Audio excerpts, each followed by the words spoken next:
Halo guys, Assalamualaikum warahmatullahi wabarakatuh. Selamat sore dan salam sejahtera bagi kita semua sekalian. Om Swastiastu, Namo Buddhaya, salam kebajikan. Salve. Selamat datang kembali di podcast Tiara Mantual bersama saya Diki Merendrasi sebagai host yang akan membawa podcast pada hari ini. Sebelum kita masuk ke dalam topik pembahasan kita di hari ini, izinkan saya untuk mengundang kita semua mengucap syukur kepada Yang Maha Kuasa karena atas campur tangannya kita masih diberi napas kehidupan hingga saat ini. Topik pembahasan kita di hari ini adalah peran pendidikan dalam pembangunan daerah. Telah kita ketahui bahwa pendidikan itu sangat penting bagi masyarakat di berbagai daerah. Terlebih khususnya di Kota Tual telah hadir bersama saya Bapak Christopher Singh Huyanan, SAG MSI selaku Kepala Dinas Pendidikan Kota Tual yang akan menjadi narasumber kita pada podcast di hari ini. Apa kabar Pak? Sehat ya Pak ya? Sehat, alhamdulillah, syukur. Wassalamualaikum warahmatullahi wabarakatuh. Selamat sore, salam sejahtera untuk kita semua. Selama Bapak menjabat sebagai Kepala Dinas Pendidikan di Kota Tual ini, kira-kira apa tanggapan Bapak tentang pendidikan di Kota Tual saat ini Pak? Ya, saya kurang lebih setahun ya. Saya dilantik pada tanggal 18 Juli tahun 2024 dan dalam satu ukuran waktu itu tahun anggaran 1,5 tahun pelajaran 1. Jadi kalau kita di pendidikan biasa tahun pelajaran, tahun akademik yang dimulai dari bulan Juli, maka baru 1 tahun pelajaran atau tahun akademik saya menjabat sebagai Kepala Dinas Pendidikan di Kota Tual. Apakah pendidikan berperan penting Pak dalam pembangunan daerah di Kota Tual saat ini Pak?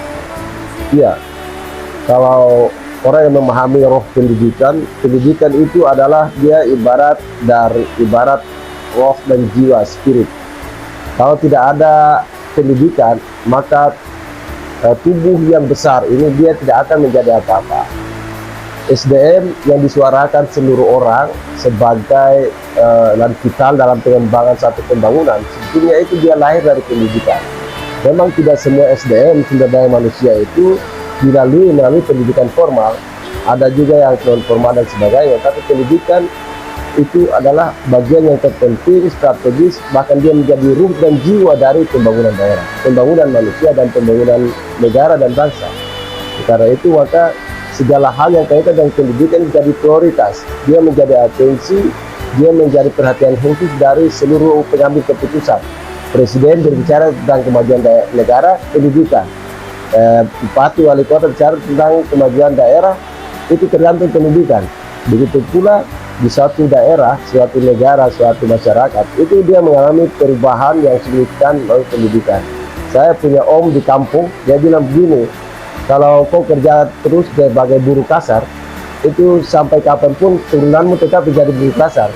Tapi kalau mau merubah hidup, itu sekolahkan anak-anakmu. Dan itu berarti pendidikan menjadi penting dalam pengembangan diri, pengembangan budaya, pengembangan daerah, bahkan pengembangan hidup. Saya kira itu. Apakah ada hambatan yang mempengaruhi pendidikan di Kota Tual saat ini Pak? Iya, satu daerah dan satu masyarakat itu dalam pengembangan apapun pasti ada kendala. Pendidikan apalagi. Pendidikan itu ekspektasi, harapan masyarakat dan pemerintah pada pendidikan cukup tinggi. Sehingga pasti dengan itu tantangan dan hambatan itu dia tetap melingkupinya. Di Kota Tual itu sebetulnya sama dengan daerah lain. Kita di sini dari aspek penganggaran, aspek pendistribusian guru, aspek infrastruktur dan sebagainya cukup memadai, mendapat perhatian. Yang belum jalan di kita ini, tantangan pertama adalah tantangan internal, adalah sinkronisasi antara data satu dan data yang lain dalam aspek pencocokan data di Dapodik, data pokok pendidikan. Tantangan internal kedua adalah tidak banyak dari guru dan tenaga kependidikan itu yang ingin untuk mengabdikan diri pada daerah-daerah yang tertantang, daerah pulau-pulau dan sebagainya. Tantangan internal ketiga adalah kita masih dilingkupi juga oleh semacam ada disparitas kesenjangan antara orang-orang yang di pulau di bawah dengan di atas. Ini sebenarnya adalah psikologi internal setiap orang. Tetapi tantangan internal ini kita bisa tangani, kita bisa tanggulangi atau kita bisa menyelesaikan dengan melakukan regulasi dan kebijakan-kebijakan internal. Yang paling sulit bagi kita adalah tantangan eksternal. Tantangan eksternal itu adalah kaitan dengan pendistribusian guru pada semua satuan pendidikan, ya. TK, SD, dan SMP itu menjadi tugas dari Dinas Pendidikan dan Kebudayaan di kabupaten kota. SMA masih ada di kewenangan pemerintah provinsi, Dinas Pendidikan dan Provinsi. Kita di daerah, terutama Kota Tual ini dan kota-kota yang lain, kabupaten kota yang lain, itu tantangan eksternal yang paling terasa adalah bagaimana mendistribusikan guru secara merata di sekolah-sekolah. Kalau mau bikin guru ini ke sana, itu masih bersinggungan dan berhadapan dengan kewenangan-kewenangan di atasnya yang bisa dikomunikasikan secara eksternal lewat pimpinan ataupun lewat pengambil keputusan tertinggi di bawah dinas. Oleh karena itu, ini yang sulit untuk kita lakukan pendistribusian guru yang merata. Sementara kualitas suatu pendidikan di daerah itu harus pendistribusian guru merata. Kemudian yang kedua adalah pendistribusian sarana dan prasarana yang juga dia merata di semua unsur. Yang ketiga adalah kita lakukan sistem dan manajemen yang berkualitas sesuai dengan kebutuhan dan kebijakan terkini, seperti penyesuaian kurikulum, kemudian pengembangan kelembagaan yang berkaitan dengan kualitas pendistribusian SDM di sekolah dan sebagainya. Nah, yang terakhir baru kita lakukan pemetaan kaitan dengan pendistribusian siswa sesuai dengan kuota ataupun rombel yang ada di sana. Nah itu, kalaupun ada kelebihan dari APBD ataupun perhatian khusus dari pemerintah pusat dan daerah, itu dilakukan pengembangan kesejahteraan guru, sehingga kalau ini dilakukan secara bersama dan disadari oleh semua unsur, saya yakin pendidikan dia akan maju. Kota Tual, tantangan yang terberat menurut saya adalah pendistribusian guru yang merata kepada setiap sekolah. Kalau sekolah itu dia punya siswa sedikit, tapi kalau gurunya itu semua itu tercukupi, mata pelajaran semua ada di situ, itu siswa sedikit pasti berkualitas. Saya pakai moto di sana adalah ketika kita semakin minoritas tapi berkualitas, tertinggal tapi tetap berkualitas kalau dilakukan secara merata, diatur secara adil dengan penuh tanggung jawab. Saya kira itu. Jadi tantangan yang kedua sebetulnya tingkat komunikasi kita internal di guru, pegawai, dinas dengan pemerintah kota untuk meyakinkan tentang apa yang kita lakukan. Karena semacam masih ada kecurigaan terhadap apa yang dilakukan di sekolah-sekolah itu, apa yang dilakukan dinas itu, dianggap itu tidak maksimal, dianggap tidak sesuai. Jadi berikan kepercayaan full kepada semua elemen yang ada dalam struktur dan sistem di dinas, mulai dari guru, pengawas, kemudian dinas, mulai dari kepala sekolah sampai kepala dinas, untuk lakukan apa yang dia rancang. Nanti kan asesmennya ada di 3 tahun perjalanan, ataupun idealnya itu ada di 4 tahun. Kalau dia tidak berhasil, baru dilakukan evaluasi terhadap kinerja. Karena itu pendidikan kan asesmennya kan bukan hari ini dikasih, hari ini dapat. Kita akan mendapatkan hasil, melihat dampaknya pada kurun waktu periode asesmen tertentu, 3 tahun sampai 5 tahun itu. Itu saya kira hal yang paling penting. Kita di pendidikan ini kan mandatory spending, pendelegasian keuangan yang diberikan kepada pendidikan itu sudah melebihi standar undang-undang. Kota Tual itu sampai kalau dihitung secara keseluruhan itu hampir 21% APBD itu, mulai dari yang diberikan tambah dengan pokok-pokok pikiran dari DPR, itu dari anggaran DPR pun diintervensi, dan hitungannya secara umum memang melebihi. Masalahnya masih ada banyak orang yang menangani, masih ada intervensi penempatan program yang tidak sesuai dengan rancangan. Jadi saya kira 2 aspek tadi. Pertama adalah kita masih dicengkrami oleh kekuatan eksternal yang bukan ada di struktur pemerintahan yang mempengaruhi kebijakan. Yang kedua, pendistribusian guru yang belum merata akibat dari masih ada yang belum siap untuk melakukan pengabdian sesuai dengan distribusi yang kita lakukan. Itu. Iya Pak, sering sekali kita ketemui di beberapa sekolah, tentunya di sekolah dasar ya Pak. Itu ada beberapa guru yang menurut saya tidak masuk di akal Pak, karena begini, ada guru yang jurusan sarjana, contohnya administrasi, tapi mengajarnya matematika Pak. Itu kira-kira apa tanggapan Bapak tentang? Iya. Jadi anak guru kan ada punya pendidikan formal, ada punya keterampilan. Jadi ada di dalam sekolah itu namanya ada kebijakan yang diberdayakan, potensi yang diberdayakan. Potensi guru itu menurut undang-undang, dia kompetensi itu kan ada 4 ya. Kompetensi pedagogik, saya kira pedagogik itu kan kemampuan melakukan ekspresi apresiasi di kelas mengajar, kompetensi sosial, kompetensi akademik, dan juga kompetensi satu lagi ya. 4 kompetensi ini kan digunakan dalam proses pendidikan dan pengajaran. Soal nanti mengajar itu biasanya itu kan guru-guru yang mengajar itu diperuntukkan bagi dia punya latar belakang sesuai dengan mengajar sesuai dengan latar belakang pendidikan. Tapi kalau dia ada di punya latar belakang pendidikan yang bukan guru, tetapi dia diberikan ada punya akta mengajar, itu bisa. Itu bagi yang lalu ya masih ada akta mengajar, itu ada sarjana sosial, sarjana perikanan, sarjana kehutanan, itu diangkat sebagai guru karena punya akta mengajar. Kalau ada yang belum punya akta mengajar, tidak juga sebagai sarjana pendidikan, tapi mengajar, itu berarti punya keterampilan tambahan. Dan sekaligus itu pasti kasuistik. Kalau temui di sekolah tertentu pasti kasuistik bahwa mata pelajaran itu belum ada gurunya, sehingga kepala sekolah ataupun satuan pendidikan setempat itu memberdayakan potensi yang ada dan punya kedekatan keterampilan yang bisa dapat mengajar itu. Dan lebih banyak pada mata pelajaran yang bersifat mata pelajaran perilaku.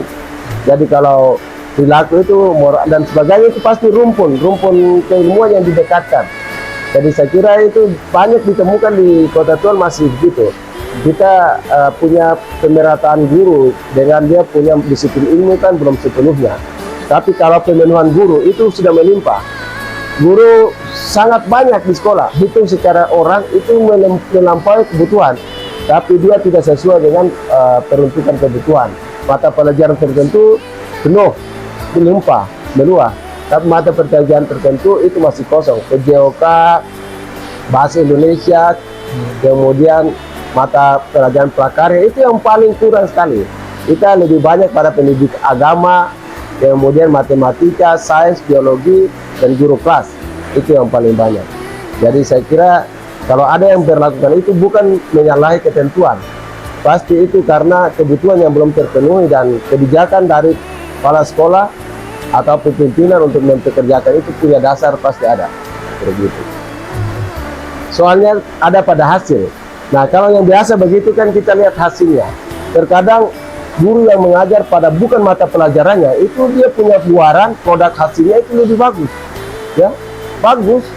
Kita punya data ada sekolah tertentu yang mata pelajaran sainsnya itu diajar oleh bukan guru sains, tapi dia bagus. Dan dia diajari oleh guru perikanan, dia lulusan perikanan mengajar tentang IPA, tapi itu kan serumpun yang digunakan, sehingga dia bisa mendatangkan hasil ataupun dampak dari luaran yang ada. Jadi itu, tapi ini tidak ideal ya. Itu artinya kalau ideal lalu masih ada yang mengajarkan itu, berarti itu penyalahgunaan. Kita lakukan itu kalau tidak ada sama sekali guru mata pelajaran tersebut di sekolah yang ada. Kira gitu. Oke, baik Pak. Bagaimana caranya pendidikan mengembangkan seni dan budaya di Kota Tual Jatim, Pak? Iya, di Kota Tual ini kebetulan kan nomenklatur kita di Kota Tual itu dinasnya itu beda dengan Kabupaten Maluku Tenggara umpamanya. Kota Tual itu Dinas Pendidikan dan Kebudayaan. di Maluku Tenggara itu dinas pendidikan sendiri, dinas kebudayaannya sendiri. Kita bersyukur punya satu dinas punya dua nomenklatur ini, sehingga kreasi dan juga kolaborasi antara seni budaya dan sains dan pengetahuan itu disatukan di dalam satuan pendidikan. Program seni budaya itu kita masukkan dan tancapkan bersamaan dengan program pengembangan kurikulum dan program pengembangan minat dan bakat siswa, sehingga kami, kalau saya itu instruksikan satuan pendidikan mulai dari TK, SD, SMP harus membentuk sanggar seni, dan setiap mata pelajaran prakarya itu diajarkan, terutama seni lokal, seni budaya lokal itu menjadi pelajaran yang harus diajarkan secara rutin di sekolah dan ditampilkan. Jadi kita ada momen tertentu di mana perform dari sekolah itu ditampilkan dan kami turun untuk itu. Apakah ada pengembangan seni lokal atau tidak? Apakah ada pengembangan seni budaya Nusantara atau tidak? Dan dua ini harus dia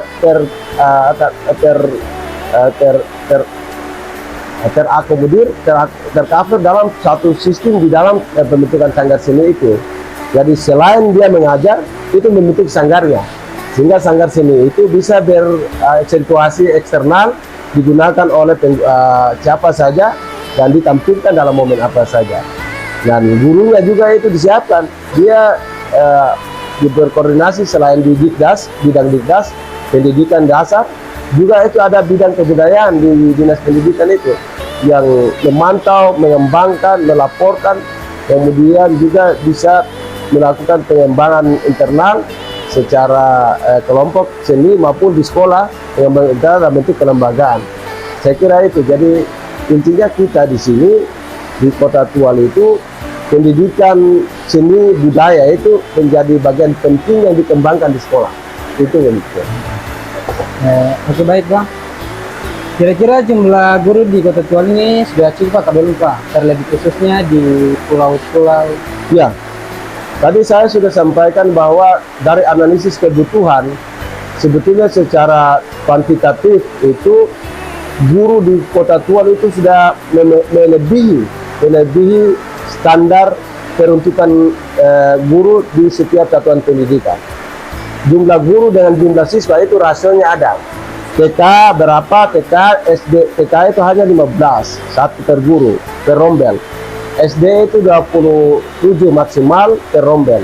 SMP 32 per rombel. Dan itu per rombel itu pun di rasio guru itu, kalau sekolah dia punya guru berapa, sekolah apa, kalau sekolah satu mata pelajaran itu berapa guru, kalau jadi dari satu rombel itu, toh? Nah, dari rasio guru dan analisis kebutuhan yang ada di sekolah di setiap satuan pendidikan di Kota Tual itu kita sudah melebihi secara kuantitas. Soalnya ada pada kualitas penyesuaian dengan mata pelajaran tadi itu lebih banyak ada pada mata pelajaran agama, sains, matematika, kemudian biologi, MIPA. Tapi yang tadi yang saya sebutkan mata pelajaran PJOK, bahasa Indonesia, kemudian masuk dengan prakarya dan juga bimbingan konseling, itu guru yang paling sedikit, masih belum terpenuhi. Itu artinya kualifikasi guru pada tenaga guru di bidang mata pelajaran tertentu itu masih kurang. Itu membutuhkan kebijakan dan juga ada usulan-usulan yang afirmasi yang harus ditangani oleh kementerian sampai ke pemerintah daerah. Yang kita lakukan untuk menutupi itu adalah tadi dia mengoptimalkan potensi guru yang punya rumpun keilmuan yang mendekat pada mata pelajaran yang belum tersedia di sekolah.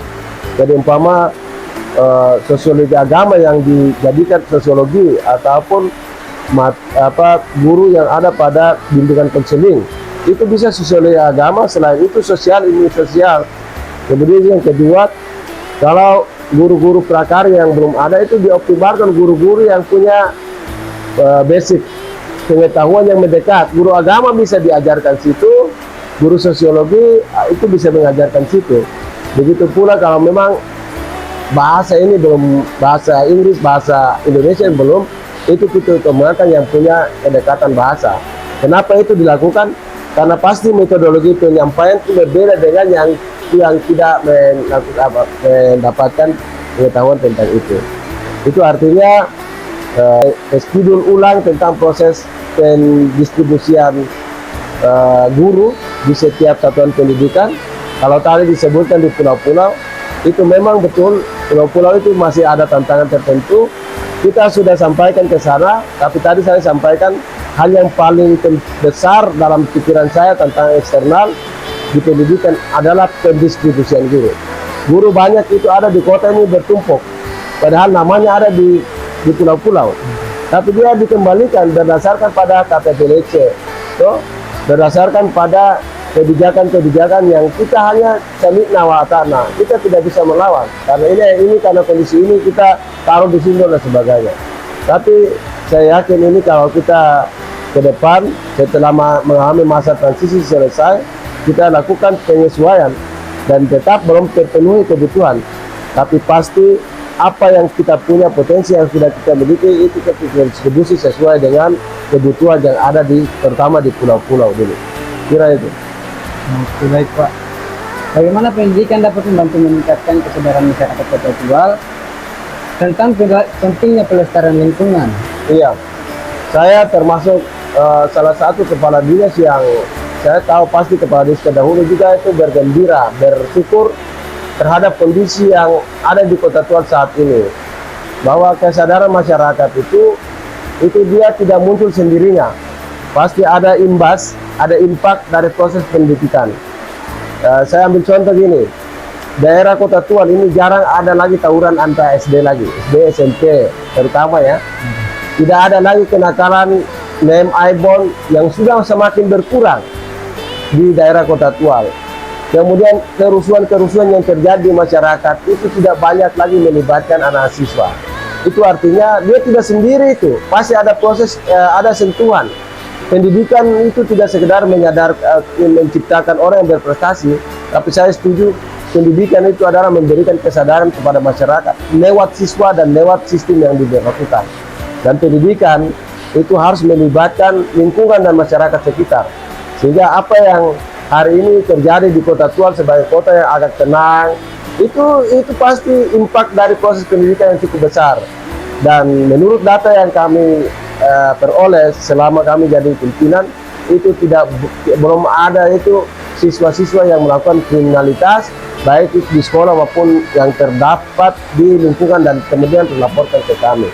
Dan yang kedua, itu tenaga pendidik sekalipun kita ikuti di media, itu daerah-daerah sekitar kita itu banyak yang melakukan kegiatan-kegiatan yang melanggar asusila, melanggar sebagainya, kita itu agak kurang. Dan itu saya sekali lagi saya sampaikan bahwa itu tidak muncul sendiri, pasti ada dampak dari proses pendidikan, penjagaan, evaluasi, kemudian pendampingan yang dilakukan, selain kesadaran sendiri dari guru, siswa, dan semua sistem yang ada di dalam. Itu karena proses yang dilakukan itu punya proteksi yang sangat protektif. Selain kita lakukan dengan pengawasan, kita lakukan dengan edaran, kita lakukan dengan sistem yang berkolaborasi, juga kita sadarkan kepada kesadaran yang ada. Saya setelah masuk jadi kepala dinas, itu saya deklarasikan dan deklarasikan profil guru Kota Tegal, namanya guru sakti. Itu kalau adenda ke sekolah-sekolah itu ada yang desainernya, itu ada di saya bawa ini Pak Tahir, itu guru sakti Kota Tegal. Itu mencerminkan kekhasan atau karakteristik daerah kita. Sakti itu jasa pertama itu harus santun. Jadi guru itu harus diajarkan pertama santun, perilaku harus baik terhadap semua orang. Yang kedua itu itu adalah amanah, menyadari bahwa apa yang dibebankan kepada dia itu betul-betul apa yang menjadi tugas dan tanggung jawab yang diturunkan dari Allah. Yang ketiga adalah kreatif. Kreatif itu dikaitkan dengan pengenalan potensi diri. Dia tidak boleh adaptif saja, tapi dia harus progresif, mencari kelebihan-kelebihan orang, mengurangi kelebihannya dengan belajar kepada sesama dan menggunakan semua alat kemajuan teknologi untuk proses pengajaran dan sebagainya. Itu kreatif. Selain dia harus tetap berbagi, dan mencari kekurangan-kekurangan potensi dirinya. Yang ketiga, yang keempat itu adalah teladan. Dia harus jadi teladan. Jadi bukan teladan di depan, tapi teladannya dia bikin apa-apa dulu, baru dia jadi panutan. Jadi apa yang disampaikan guru, apa yang dilakukan guru itu menjadi cermin bagi siswa. Begitu pula terhadap masyarakat, perilaku itu harus mempengaruhi di masyarakat. Dan yang terakhir, ini agak tertantang. Yang I adalah ikhlas. Kerja itu harus ada keikhlasan, sehingga jangan cari uang, cari kesejahteraan, cari keuntungan dari setiap pekerjaan dilakukan oleh guru. Itu tidak boleh. Jadi tanamkan 3 ini, santun, amanah, kreatif, teladan, dan ikhlas. Kalau ini ikhlas, ada ketemu taruh di KMR, taruh di Padol, dia laksanakan sebagai amanah dan ikhlas pengabdiannya. Saya kira itu. Jadi dengan itu kita berharap akan memberikan dampak kesadaran dan dampak sosial yang baik, sehingga muncullah masyarakat kita masyarakat yang berperadaban. Saya kira itu. Pendidikan itu kan menciptakan lingkungan yang berperadaban dan punya pengetahuan. Kalau peradaban kaitan dengan perilaku, pengetahuan kaitan dengan sains dan kemampuan. Kira itu ada. Tadi Bapak sebut yang keempat kalau saya yaitu teladan. Ya. Nah, namun seringkali kami mendapatkan siswa yang bolos dan tempat kumpulnya itu di Taman Kota Tua. Ya. Kira-kira apa tanggapan Bapak tentang Ya, itu berapa saat yang lalu itu diketahui di media juga, itu ada siswa yang bolos. Kami dalami siswa yang bolos, ternyata siswa SMA, SMK. Dan siswa yang bolos SMA, SMK itu sebetulnya juga pasti ada juga di SMP. Dan itu kita lakukan protektif dengan ada buka grup-grup tersendiri dari guru-guru jaga, guru kepala sekolah, dan kami langsung pantau. Setiap guru yang apel hari ini, berapa yang apel itu dilaporkan ke kita, berapa yang bolos, berapa yang tidak bawa perangkat pembelajaran, dan juga termasuk tas-tas untuk alat tajam dan narkoba itu dilakukan dalam setiap apel. Dan cara untuk memproteksi selain itu juga adalah kita rapat-rapat untuk melakukannya. Oleh karena itu kalau sekedar bolos itu sudah terkadang itu dia terlambat. Jadi ada kalau kita lihat di media dia tidak masuk kelas, ada di masyarakat berarti bolos. Tidak semuanya itu. Setelah kita telusuri ternyata ada yang terlambat, ternyata ada yang dikeluarkan karena tidak bikin tugas. Nah, proses edukasi yang seperti ini kan tidak mendidik. Jadi kalau tidak ditugas, biarkan masuk saja. Nanti suatu saat itu proses edukasi lain yang kita lakukan. Jadi yang bolos dan diketahui yang tidak ada di sekolah dan kemudian tertangkap di taman kota itu karena tidak bawa tugas, lalu dia takut masuk. Saya kira itu. Jadi masih ada lagi hal-hal yang bersifat kasuistik yang kita benahi, kita ciptakan sistem sehingga proteksi terhadap keadaan seperti ini itu bisa seragam di daerah, tidak hanya di taman kota, tapi juga bisa di Pur, bisa di Medan, bisa di Tayando, itu diprotektif.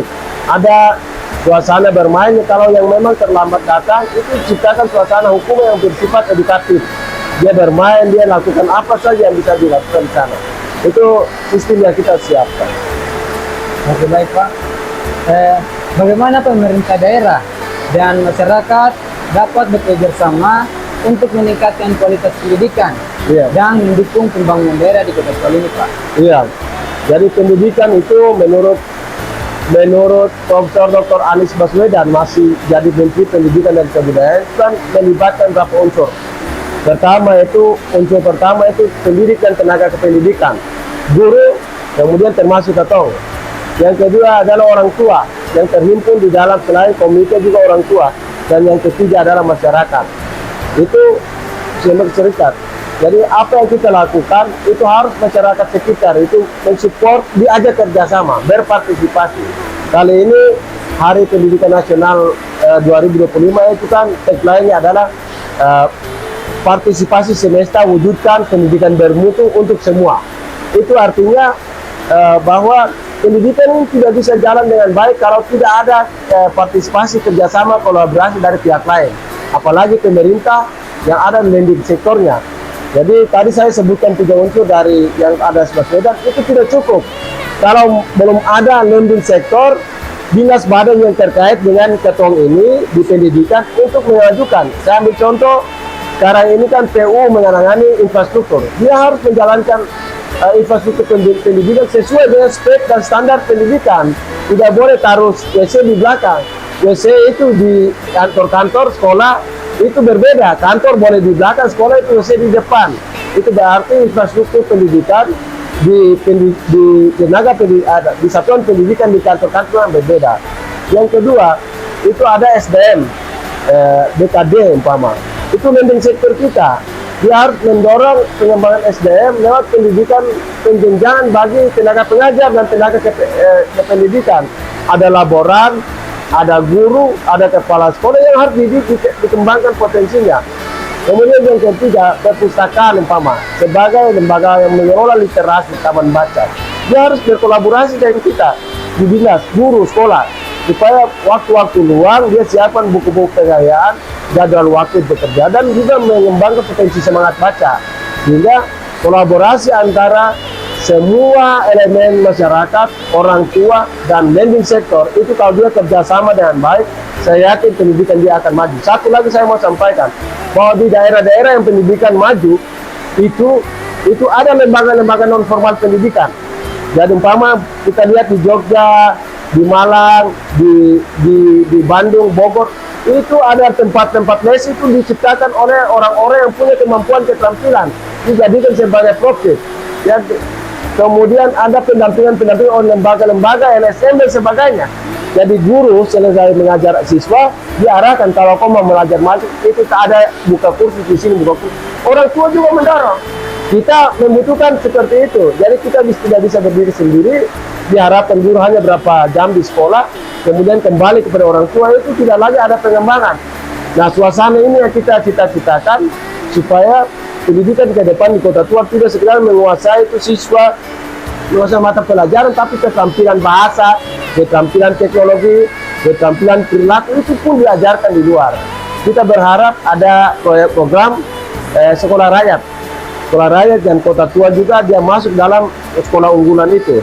Sekolah rakyat yang mau dibangun di Kota Tua itu SD, SMP, SMA semua. Itu diasramakan. Istilahnya adalah boarding school. Sekolah yang diasramakan. Dan dulu itu namanya full day school. Sekolah yang seharian ada di sekolah. Itu semua program itu ada di sana. Boarding school itu menghimpun siswa-siswa miskin, siswa-siswa yang berstandar ekonomi lemah, tapi diajarkan oleh guru-guru penggerak, guru-guru yang punya sudah dididik keterampilannya.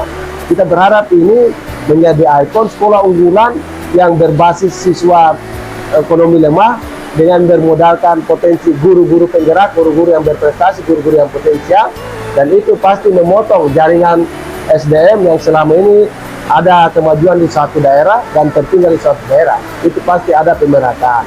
Jadi kalau berkontribusi terhadap pembangunan, kita punya lending sektor jelas. Dinas Pendidikan itu menyelenggarakan urusan pemerintahan pada bidang pendidikan. Jadi kalau kita sukses di pendidikan, pembangunan itu dia akan maju. Apalagi dampak sistemik. Pendidikan itu menjadi sumber inspirasi, ruh dari pengembangan seluruh potensi pembangunan. Jadi kalau pembangunan itu tidak dilalui dengan proses pendidikan yang memadai, saya yakin orang akan kerja asal-asalan, toh. Jadi kita berharap untuk daerah ini itu dia ke depan 5 tahun ke depan itu sudah berjaya bersaing dengan daerah-daerah yang maju. Saya kira itu yang bisa saya komentari. Oke Pak, sebelum saya tutup podcast pada hari ini, mungkin ada sesuatu yang ingin Bapak sampaikan kepada saya dan masyarakat. Baik, saya mau closing statement saja ini. Bapak Ibu, saudara-saudari semua, ya, pegiat informasi dan media yang saya hormati, closing statement saya mengawali dengan satu pernyataan dari René Descartes, ya. Kita keadilan dikasih tahu, cogito ergo sum. Saya berpikir maka saya ada. Ini ada filsafat kesadaran yang memunculkan kekurangan jiwa seseorang, bahwa kalau ingin maju itu mengurangi kekurangan, kalau ingin berubah maka mengembangkan pendidikan. Om saya bilang tadi, kalau kau tetap kerja menguras tenaga, selama itu pun tetap anak cucumu tetap menguras tenaga dan hanya sebatas itu. Kau mau jadi punya hotel, bisa terbang ke Jakarta, bisa naik haji, itu rubah hanya dengan pendidikan. Pendidikan adalah segala-galanya. Itu statement terakhir. Demikian, Assalamualaikum warahmatullahi wabarakatuh. Selamat sore, salam sejahtera untuk semua. Selamat sukses. Oke, itulah penyampaian dari Kepala Dinas Pendidikan Kota Tegal. Saya di Kemarin Racing, mohon maaf jika ada kata yang salah selama berjalan podcast ini. Dan saya menutup podcast ini dengan mengucapkan Assalamualaikum warahmatullahi wabarakatuh. Selamat sore dan salam sejahtera bagi kita semua sekalian. Om Swastiastu, Namo Buddhaya, salam kebajikan. Salam. Terima kasih.